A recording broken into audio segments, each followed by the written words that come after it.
Dia adalah Horus, Dewa Langit. Berbadan 4 meter tinggi, baru saja bangun tidur, ia langsung mendapat pelayanan ala kaisar. Melihat anaknya muda dan bijak, sang ayah memutuskan untuk menyerahkan tahta kekaisaran kepadanya. Saat penobatan berlangsung ketika mahkota hampir menyentuh kepala Horus, tiba-tiba datang pamannya sendiri, Set Dewa Gurun.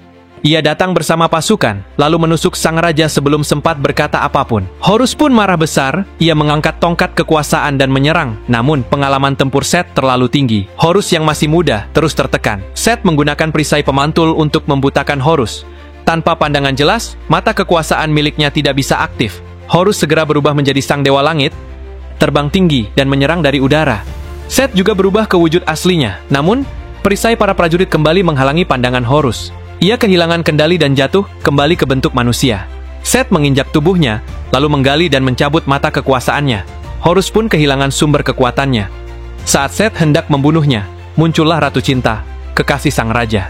Dia memohon belas kasihan, bahkan rela menyerahkan diri kepada Set demi menyelamatkan Horus. Horus akhirnya diselamatkan, namun dia dikurung di makam sang ayah. Set menjadi raja, lalu memerintah dengan tangan besi. Ia memaksa rakyat jadi budak, membangun menara tinggi menembus langit, lebih besar dari piramida. Namun, seorang pencuri muda bernama Bek tidak terima. Dia menyusup ke dalam ruang harta karun untuk mencuri mata kekuasaan dan mengembalikannya ke Horus. Setelah melewati berbagai jebakan, Bek mendapatkan mata itu.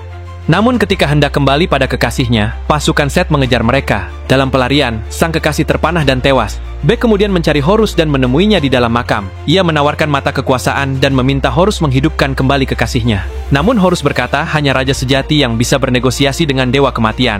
Dan dengan satu mata saja, dia bukan tandingan Set. Mereka lalu memulai perjalanan, mendaki gunung dan memanggil Ra, dewa matahari. Horus berubah jadi Dewa Langit dan terbang ke langit. Namun Ra enggan ikut campur.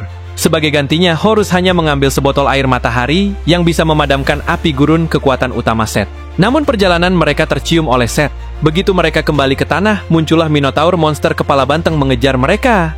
Tanpa kekuatan ilahi, Horus terjatuh dari tebing, tapi berhasil menusuk Minotaur dengan tombak terakhir. Mereka selamat, namun saat mereka menarik napas, dua ular raksasa tiba-tiba muncul dari belakang.